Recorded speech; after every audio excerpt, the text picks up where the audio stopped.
The Lord be with you. A reading from the Holy Gospel according to Matthew. At that time, Jesus was led by the Spirit into the wilderness to be tempted by the devil. And he fasted 40 days and 40 nights. And afterwards, he was hungry. And the tempter came and said to him, "If you are the Son of God, command these stones to become loaves of bread." But he answered, "It is written, man shall not live by bread alone, but by every word that proceeds from the mouth of God." Then the devil took him to the holy city and set him on the pinnacle of the temple and said to him, "If you are the Son of God, throw yourself down, for it is written, he will give his angels charge over you, and on their hands they will bear you up, lest you strike your foot against a stone." Jesus said to him, "Again it is written, you shall not tempt the Lord your God." And again the devil took him to a very high mountain and showed him all the kingdoms of the world and the glory of them. And he said to him, "All these I will give you if you will fall down and worship me." Then Jesus said to him, "Begone, Satan, for it is written, you shall worship the Lord your God, and him only shall you serve." Then the devil left him, and behold, angels came and ministered to him. The gospel of the Lord.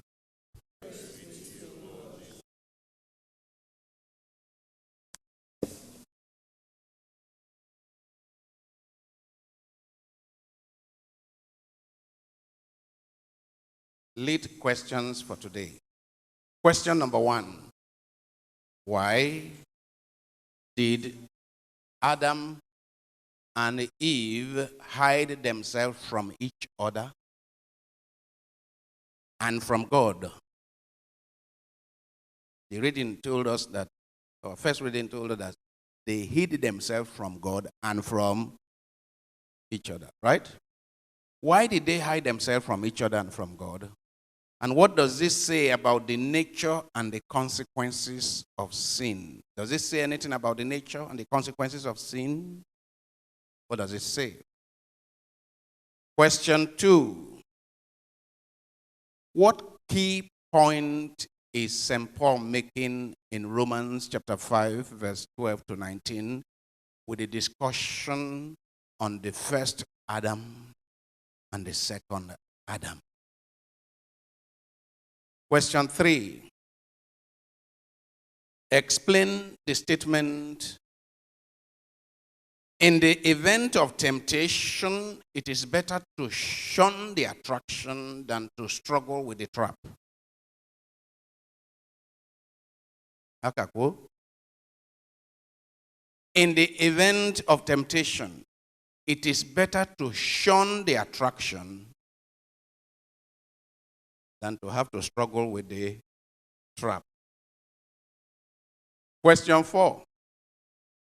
What is your personal, Jacob, are you hearing now? Whether proper or properly. What is your personal goal for this Lenten season? What do you hope to achieve for yourself and your society? Proper or properly? However you take it. What is your personal goal for this Lenten season, and what do you hope to achieve for yourself, for your family, for your church, for your society?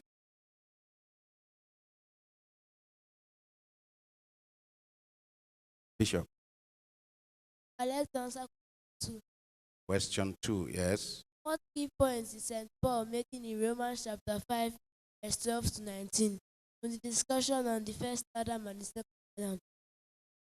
The first Adam is Adam that God created, kind of them. But the second Adam is Jesus Christ. The first Adam is the Adam God created and put in the Garden of Eden, and the second Adam is Jesus Christ. Give him a resounding applause.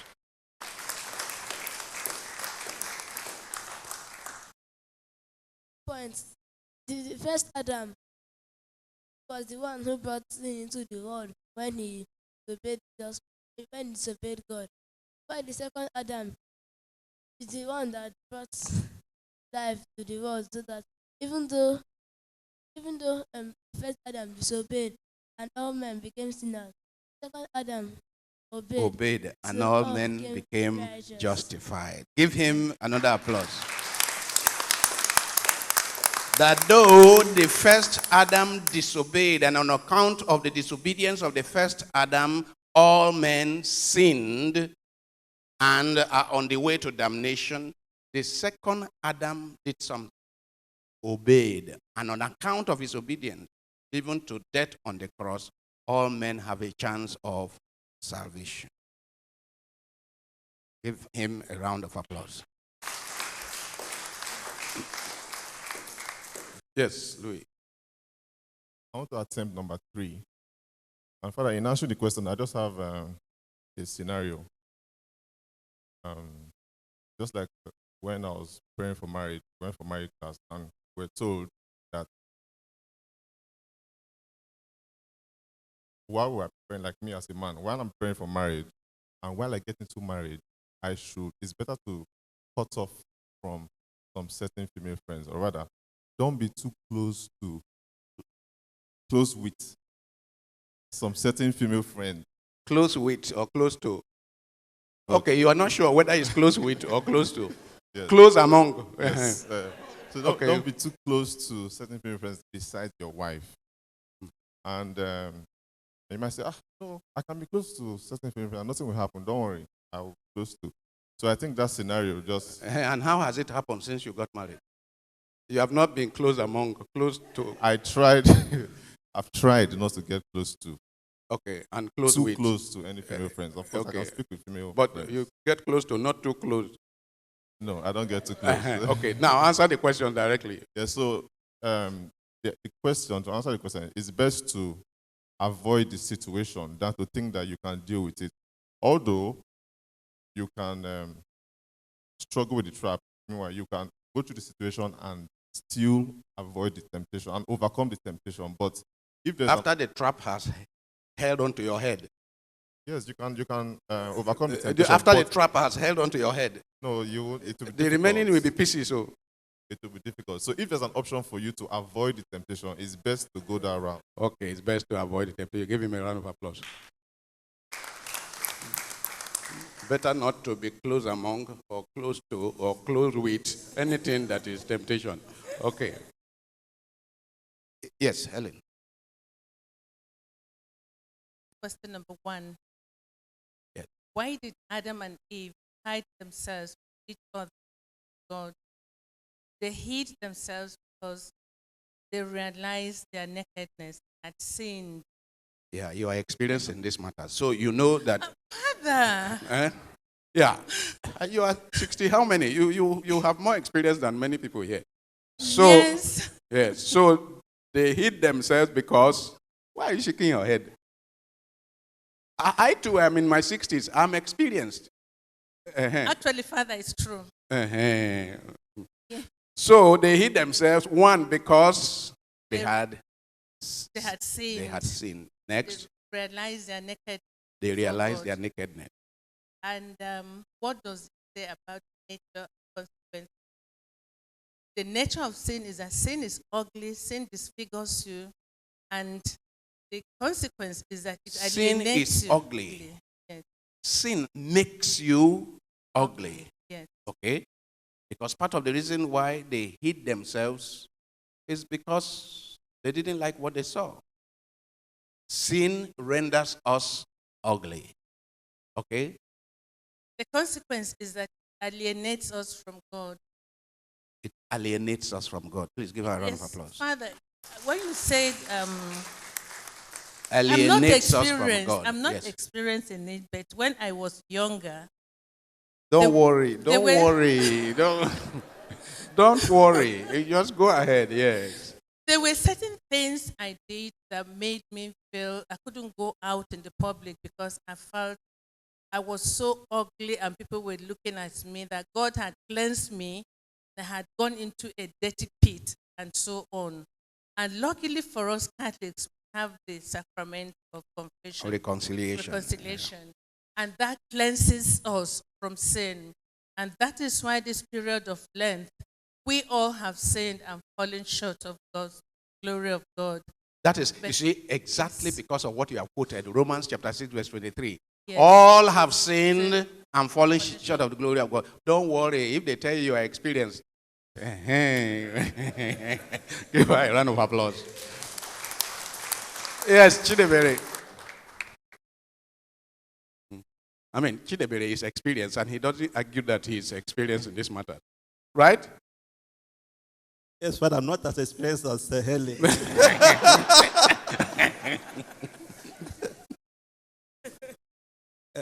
I just want to add two questions, or three. Yes. And number one, I think the key rule there is to avoid occasions that lead to sin. Avoid occasions that lead to sin. So we have to literally run away from any. St. Paul uses the Opportunity. word flee. Yeah. Flee. Yeah. So it's better to run away than struggle And be trapped. and trapped and think that we are, strong enough or capable to rescue ourselves. But in the event that we get trapped, we have to pray for the grace of God, please. But it's better to prevent than to cure. When trap catch a rat, many times if the rat is going to escape, if the thing caught the tail may be removed though. Yeah. If it is one leg, that leg may be removed. Now, but if the trap gets the head, no hope, isn't it? Okay. You remember the short silent video I showed you about somebody who was the black hole that was looking for money. And then when he discovered that he can use this black hole, go to the safe, and then it will open and he will start carrying the money. Now, let's see that one now. That one, he took the first bundle. If he went away, the trap would not have caught him. Now he took the second bundle. Then, as he was putting his hand, no problem, isn't it? Then he put what? His head in order to gather the remaining. At that point, the black hole disappeared and locked him in. Remember that, oh? So today, if you forget every other thing, remember the black hole. And Father, the example with the trap you have here, My people have a saying. It's on cherry or bohan. Now the thing we monkey they chop. The- Now they give a man. yes, because You understand that one? yes, once there's a trap, there's a snare, there's something that is put on the trap that will make somebody to go to the trap. Okay. Do you all understand? Now the thing we monkey they chop. Now they mutilate them. Now they mutilate them. The thing we monkey they chop. So whether you go with or buy or in or whatever. Louis, you hear? Okay. Question number one, I just wanted to add why Adam and Eve hid themselves from Yes. each other. It's because sin is like an offense. When we commit sin, we offend each other. Just look at people's relationship, either husband and wife. When you hurt each other, you go your separate ways. may not even talk to each other. You may not even want to see each other again. That's the nature of sin. So you say it's like an offense. Yeah. It's an offense. Uh-huh. It's an offense Yes. against each other, even against our own individual self. Now, as you say, now let's explain that further. If you commit sin in the privacy of your heart, does it affect the next person? Yes, it does. It does? Yes. How? Because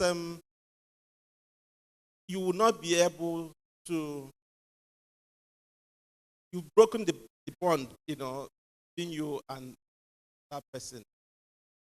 Well, this is very interesting. If I sin in the privacy of my heart, how does it affect the other person? Because many people do not think that it affects the other person. But some of you say it does. How? Father, we live in a community, in a social environment.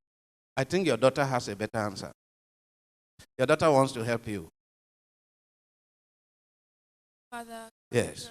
So sin, A little louder. if you sin in privacy of your heart, it affects the next person because somehow you feel that the person, for some reason, knows what you did, and then you won't act the same way, act towards that person. Oh, guilty conscience will begin to Yes. affect you. It looks like you're a little experienced. Yeah, so you begin to have guilty conscience and it is affecting even how you look at the other person. Yes, and then once the person notices that you've changed your behavior towards that person, you'll suspect something. So it affects. You begin to suspect yourself that the other person may have known what you have done. Ah, good. You and your daddy are experienced. Give them a round of applause. Okay, let your mommy add to it. Father, Yes. yeah, if you commit sin, Yes. your mind will not be at peace. Correct. Now this is the more direct answer. Your mind will not be at, and You will be feeling uncomfortable. if your mind is not at peace, can you relate well with another person? No. Give her a round of applause. So what sin does is disrupt the normal relationship between people.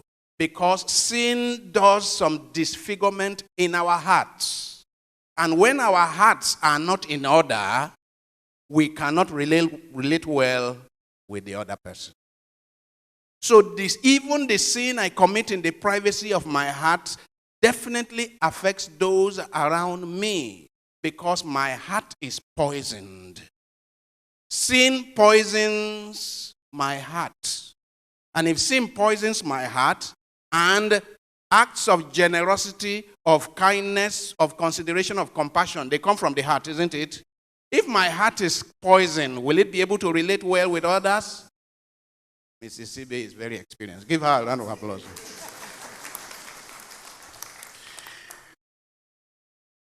The purpose of the Lenten season. The purpose of the Lenten season is to prepare the people, for a worthy celebration of the Paschal feast. What is the Paschal feast? The biggest feast in our Christian calendar, where we celebrate the suffering, death, and resurrection of Jesus Christ. And that preparation involves what? Prayer, fasting, and fidelity to the word of God. Putting into practice the word of God. During Lent, the word of God will constantly challenge us to choose God and his ways first and above all else. I put before you two ways, the way of life and prosperity, and the way of death and doom. Choose life, we read in the book of Deuteronomy, that you may live. Deuteronomy chapter 30, verse 15. Choose life that you may live. During Lent, we are taught, we are schooled in the art of overcoming temptation. So temptation is real and it is present. During the season of Lent, we are schooled in how to overcome temptation, and with the grace of God, how to grow in virtue. So, Lent is above all the time to choose. So, Lent is not just the time to run away. Lent is a time to make a choice. I did say a few Sundays ago that the Christian life is about constantly choosing, making choices. God created us as free human beings capable of choices. So Lent is a prime time to make choices. You saw in today's gospel, Matthew chapter 4, verse 1 to 11, the choices Jesus made, right? Confronted with two ways, Jesus made a choice constantly. The Old Testament reading, the readings of the Old Testament take us back through our salvation history. In the book of Genesis, we hear of how God created man and woman in his own image and filled them with honor and dignity and glory and made them the crown of his creation. So in the beginning, it was all good. Indeed, very good. Until human beings exercised their freedom of choice. You cannot understand sin unless you understand human freedom of choice. They exercise their freedom. Oh, some people say, oh, why did God give us this kind of freedom? Well, God created us in his likeness. God is a free being. And God did not want to create robots. He wanted to create free beings as the crown of his creation. Unfortunately, they abused their freedom. They used their freedom to go against God's injunction. They ate the forbidden fruit. They ate the forbidden fruit, as you know, is an image. It's a symbol for this use of freedom in the wrong way. By this act of disobedience, they became fallen creatures. From glorious creatures to fallen creatures. Something had gone seriously wrong. Humanity was no longer what God intended. Everything became askew. Some poison had gone in humanity. With the loss of innocence, human beings could no longer face God. They were expelled from the garden of bliss. And they had to struggle for survival. If you go back and you read Genesis chapter 1 to 3, this is what the authors were dealing with. How did we get to where we are? Human relationships became fragile. You see, on account of the poisoned hearts, as I explained earlier, relationships are immediately affected. That's why in the first question I say, look, why were they running away from God and running away from themselves? I thought they committed the sin together. So why would they run away from themselves, even though they are running away from God? Reason is that they can't relate well anymore among themselves, having poisoned the heart. Human relations became fragile. So we had violence. And that violence we're told about that in the story of Abel and Cain, his brother. Hatred and wickedness, injustice and oppression, immorality and corruption became the order of the day. Every one of us carries with us, see those words in capital letter, a proclivity, a penchant, a tendency. At least if you don't know proclivity and penchant, you know tendency, right? Every one of us carries with a tendency to do the wrong thing. And you can already see it in little children, isn't it? A tendency to do the wrong thing. To reject God and do our own thing. Unfortunately, with devastating consequences. Paul laments on this in Romans chapter 7, verse 15 to 20, where he says, the good I want to do, I don't do it. It is the evil I do not want to do that I find myself doing. Who will deliver me from this wretched body that is doomed to sin. We are constantly tempted to eat the forbidden fruit. Constant. We are constantly tempted to substitute the values of the world for the ways of God. See what we were discussing about celebrities and how the choices young people are making to follow celebrities and reject the ways of God. Celebrities that will model for our young people how to do everything sinful, throw away every discipline. Whereas we have been taught that discipline is the route to a successful life, celebrities come and tell you, do away with all discipline and just live anyhow. Fulfill all your desires, no matter how awkward they are, and display it on social media and make millions. In spite of all the good posts Inya has been posting. Inya, have you gotten 500,000 likes? Not yet. We hope that there will be some people to, because I mean, if you are posting your naked picture and all that, by now you would have reached 1 million now. Yeah, but young people are following the celebrities that are posting naked pictures, right? And they are getting more likes.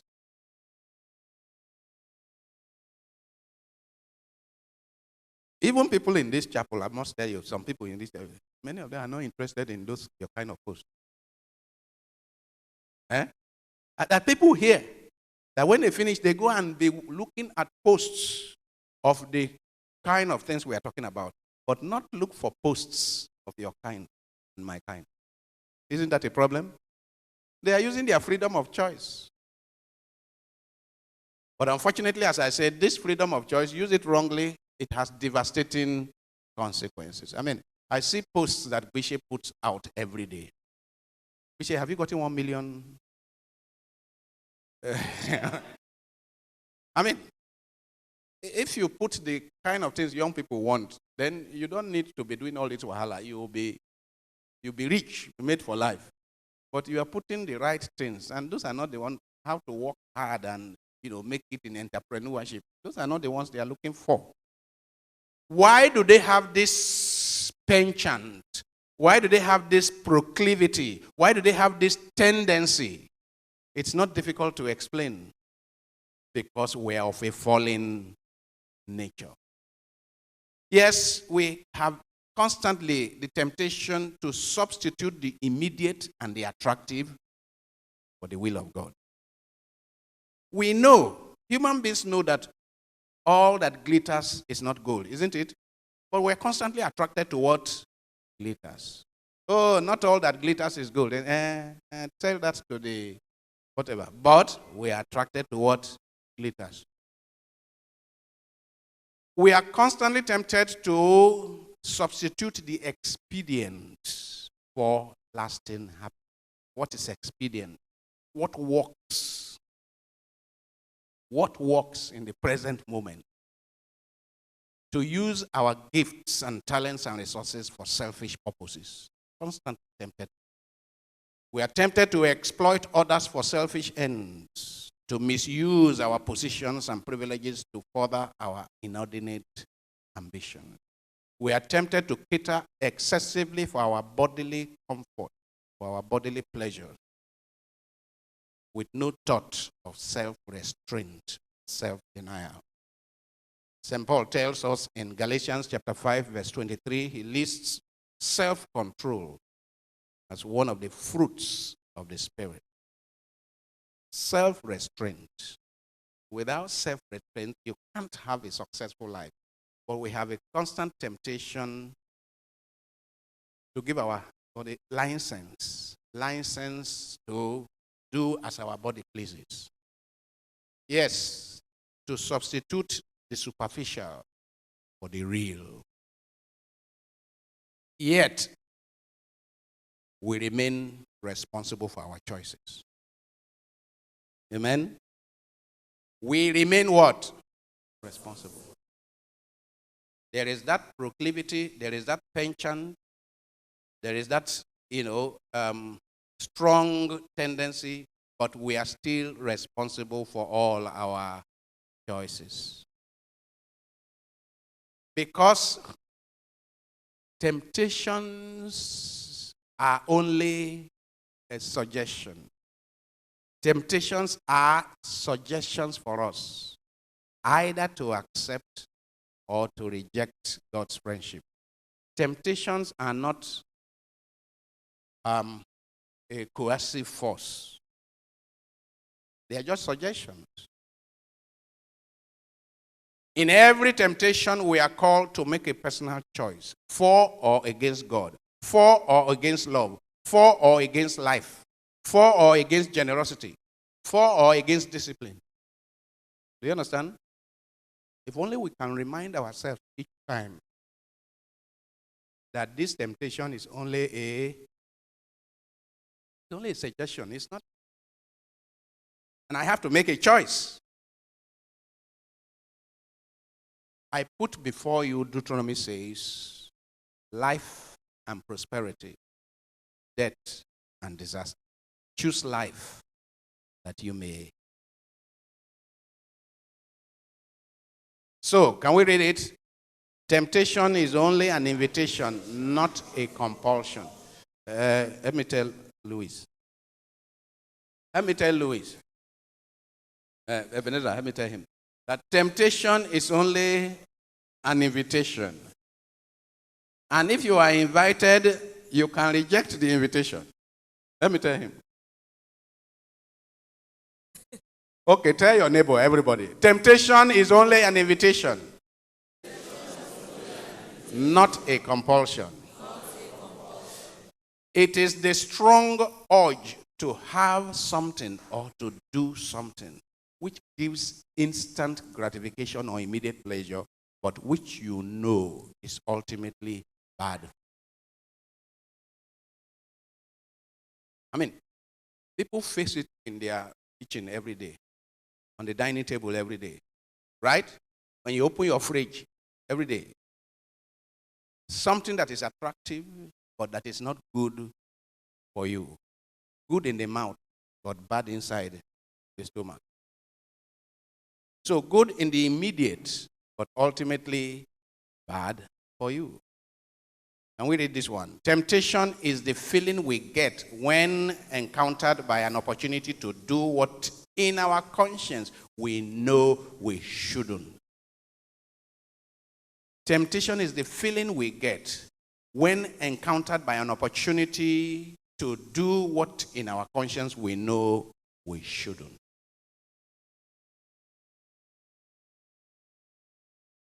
If you don't want temptation to follow you, then don't act as if you are interested. Eh? If you don't want temptation to follow you, what do? Don't act as if you are interested. Many people are acting as if they are interested, and yet they say, I don't want. Nothing makes it easier to resist temptation than a proper upbringing, which is what we have been talking about here, isn't it? Proper upbringing and disciplined upbringing. There are too many young parents today. I'm getting this report from left, right, and center that majority of the young parents in our society today, they don't want their children disciplined. I am getting the reports, left, right, and center. And I hope that none of you is part of that kind of generation. Let me look at them. I hope none of them is part of it. I know you know some of them. If any of them is here, report to me. That parents are saying, no, you don't discipline my child. Wow. What tyrants are we going to raise in society?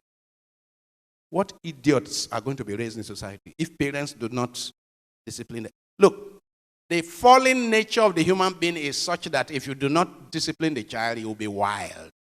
The child will grow wild. Why? Because when we come into the world, we come into the world already tainted. Already tainted. Because we come into the world with that fallen nature of Adam, we already have part of it. we share in Adam's DNA. And that DNA is already poisoned. That's why you cannot allow a child to just please himself or herself. Child will destroy himself or herself eventually. I suffered when I was a child. I won't allow my child to suffer. Well, you suffered when you were a child and you became reasonable. You don't allow your child to suffer, then your child may not be reasonable.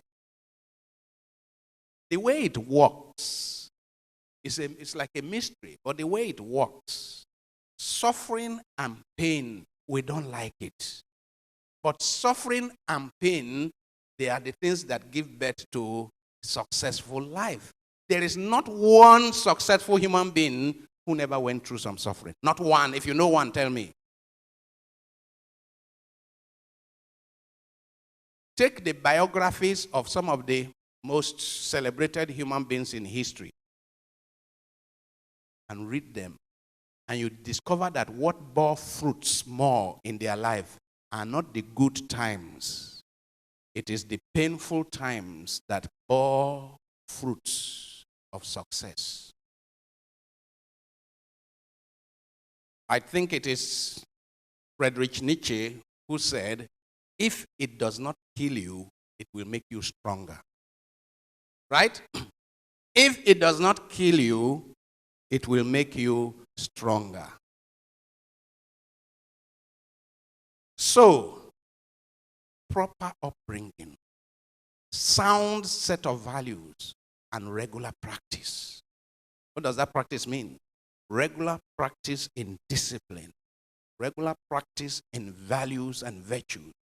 That is what will make it easier for the child who becomes an adult, avoiding temptation.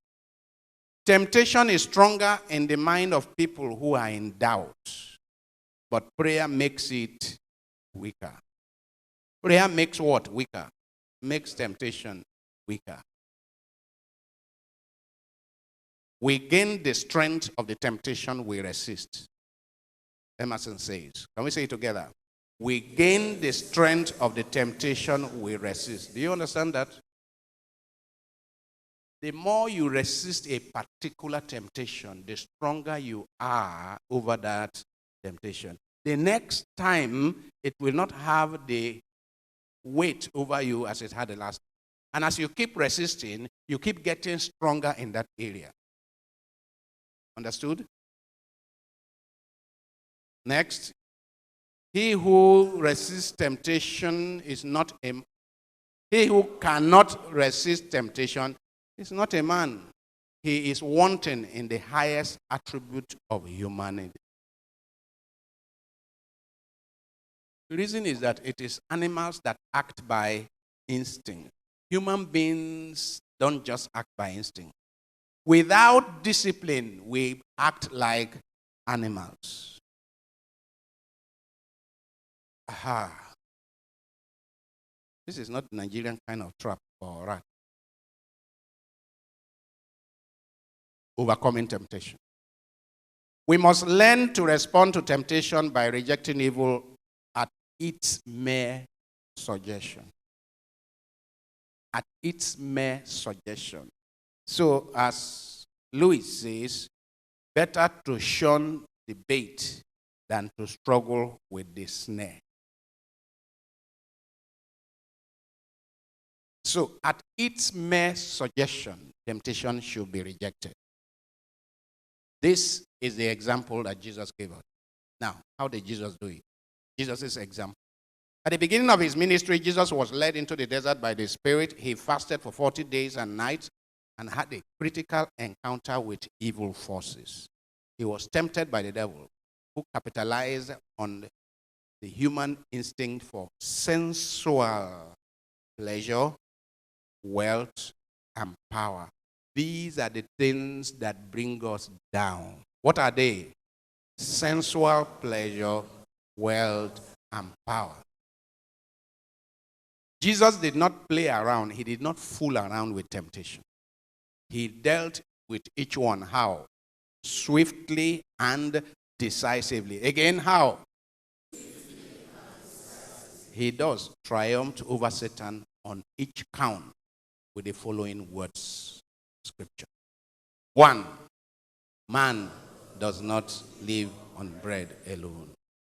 2, you must. And 3, you must worship the Lord your God, and him alone must you serve. Following the desert experience, Christ defeated Satan and demonstrated to us how to conquer the primitive lusts that lead to self-destruction. The lust of the flesh, the lust of the eyes, and the pride of life. How to overcome all obsession. How to triumph over all compulsion. Years back, Bishop, I don't know if you remember, I used to list all the sicknesses and addictions that human beings have. I used to make a long list of them. Kleptomania, the various manias. No Christian should be a slave of any habit, any compulsive habit. No Christian. St. Paul says, Galatians 5:1, it is for freedom that Christ set us free. Every Christian should be free. Part of the abundant life that Jesus has brought to us is that freedom. That you don't behave in a way that shows compulsion. I told you the story of a woman who is addicted to the telephone, to her mobile phone, and wakes up in the middle of the night to check for texts or social media posts. And the husband took the phone and put it in the sitting room and put it off so that they can sleep till morning.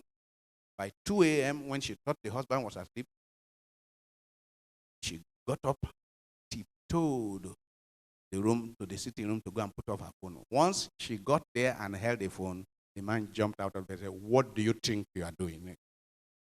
Now, what the man was dealing with is what? Addiction. She needs treatment.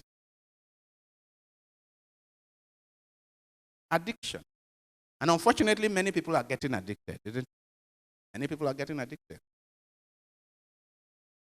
There are people who finish from this mass, and within 5 minutes, they can't make do it. As they are getting out, they are switching off. We remind people that, look, the world will not collapse if between till 2 p.m., 3 p.m. you don't put on your phone. The world will not collapse. The world will still be there. Many of us, we lived and lived our life for decades without telephone, right? Telephone only came 20 years ago. Some of us are over 60.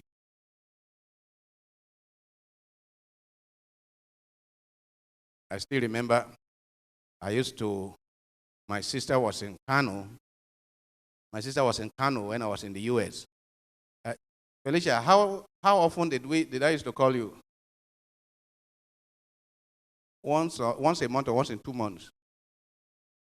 I only had the opportunity to call home and to call her once in 2 months. And unfortunately, sometimes I will dial, all trunks are busy now. Please try later. And that month, I won't succeed. I don't know how I used to send a message. I now send a message that next month, so they let us meet to have this telephone. In those days, you go to Nitel and you queue. And we still live successfully, isn't it? Or you go with a mat. But we still lived successfully. To imagine that if you don't talk to somebody every day, that your life is not complete, something is wrong. Christ shows us how to overcome all inordinate passions for pleasure, all evil inclinations for power and control, and all destructive instincts for wealth accumulation. Jesus shows us. Christ fought back the devil's temptation by doing what? By practicing the opposite virtues. And this is the way out for us too. Practicing what? The opposite virtue. Against the inordinate sensual pleasure, Christ demonstrated the virtue of chastity, obedience, and modesty. If you say, there are many people who think that the Catholic Church is too preoccupied with chastity and this, it is because the church knows that one of the areas that bring human beings down a lot is the area of sensual pleasure. And if you don't do something to attack it through the opposite virtue, cultivate the opposite virtue. That's why our church has a strict morality when it comes to sexual ethics, when it comes to marital ethics, and so on and so forth. Because those are the areas that bring human beings down. If you don't discipline that area, you cannot make progress on the journey to the kingdom. Next, against inordinate power and ambition, Christ demonstrated the virtue of humility, obedience, service. Against inordinate wealth accumulation, Christ demonstrated the virtue of willful poverty, detachment, frugality. And if the world is going to be saved from this addiction to power, addiction to pleasure, addiction to wealth, then the world has to learn something about detachment. About detachment. The mystics of various religions say that the biggest problem of humanity is attachment. And I keep talking about it here. That if you can work on your attachment, and be a little detached and gradually detached, and as you are getting older, you are getting more and more detached. Because eventually, anyway, you will be detached by force. Eventually, you'll be, look at my mother there now. She's getting detached, isn't it? Whether she likes it or not. And if God blesses us with long life, we will be detached by force. So better for us if we start learning. I will show you the picture of my mom when she was omoge. Growing up in the house, when we look at it, I believe you remember, when we look at my mom's wedding about it, we picture about the time of her wedding. Wow. If my mom knew about Miss Nigeria or Miss whatever at that time, she could have won it. One of these days I will show you. But all that is, as you get older, some of these will be losing. Detachment, whether you like it or me myself was fine boy. But I am getting detached.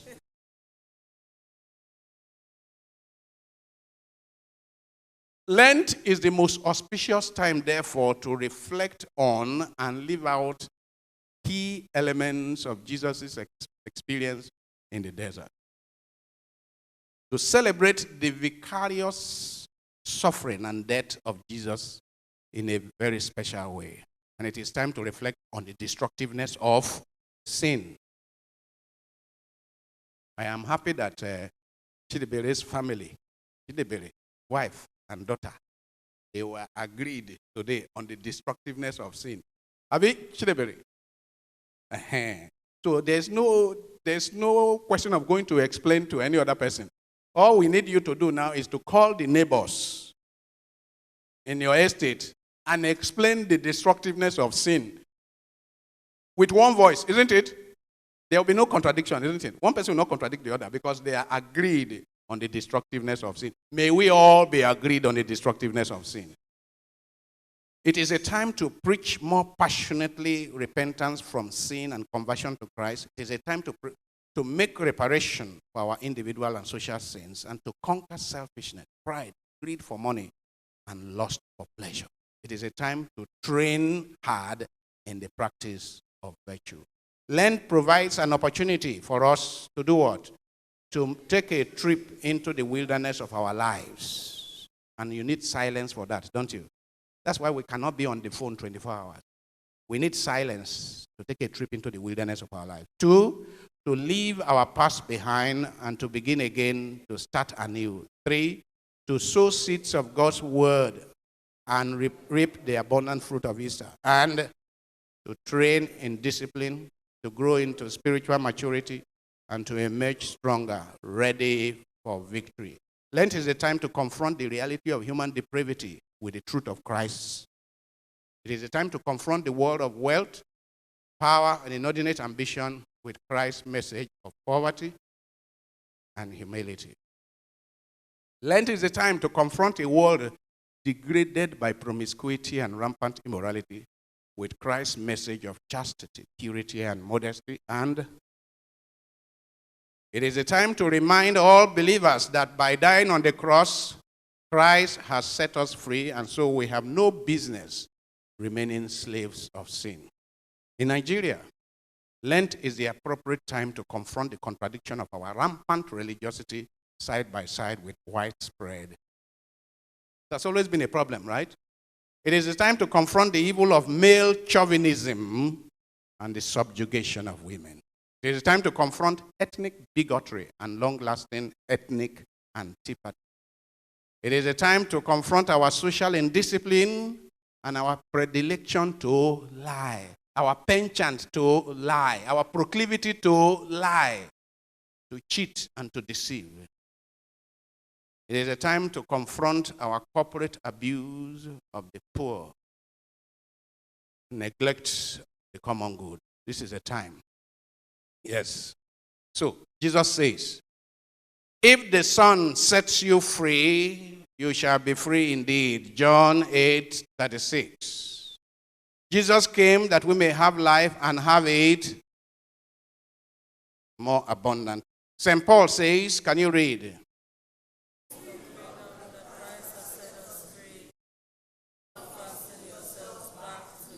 Yes, Galatians 5:1. It is for freedom that Christ set us free. Do not fasten yourself back to the yoke of slavery. Then St. Paul says, least self-control among the fruits or evidences of the Christian life. Good.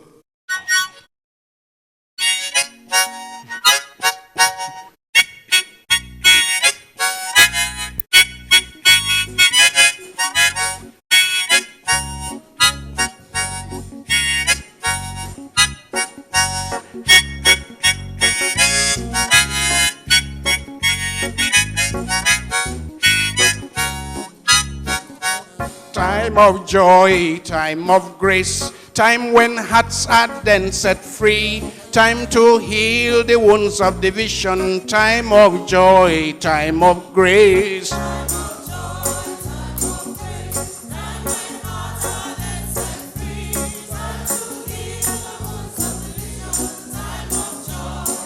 Oh, time of joy, time of grace, time when hearts are then set free, time to heal the wounds of division, time of joy, time of grace.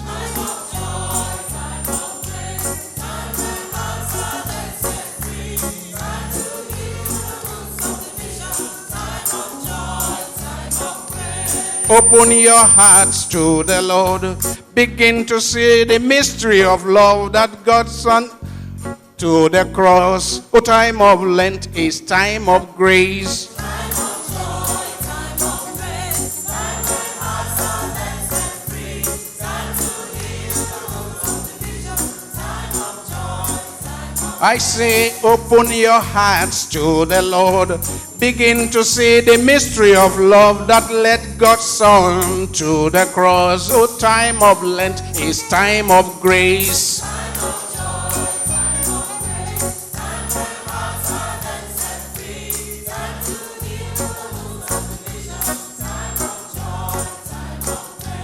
time of joy, time of grace, time when hearts are then set free, time to heal the wounds of division, time of joy, time of grace. Time of joy, time of grace, time when hearts are then set free, time to heal the wounds of division, time of joy, time of grace. Heal the wounds of division, time of joy, time of...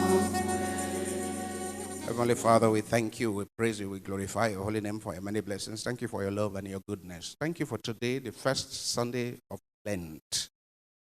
Thank you for giving us once again this opportunity to repent, this opportunity to grow in grace, this opportunity to practice virtue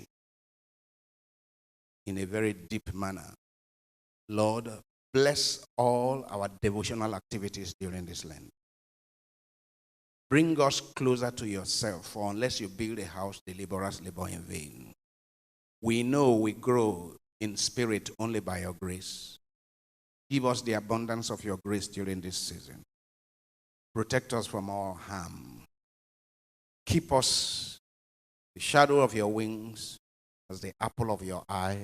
Keep us in the palm of your hands, that at the end of this season, we may rejoice in your grace as we grow in spirit through Christ our Lord.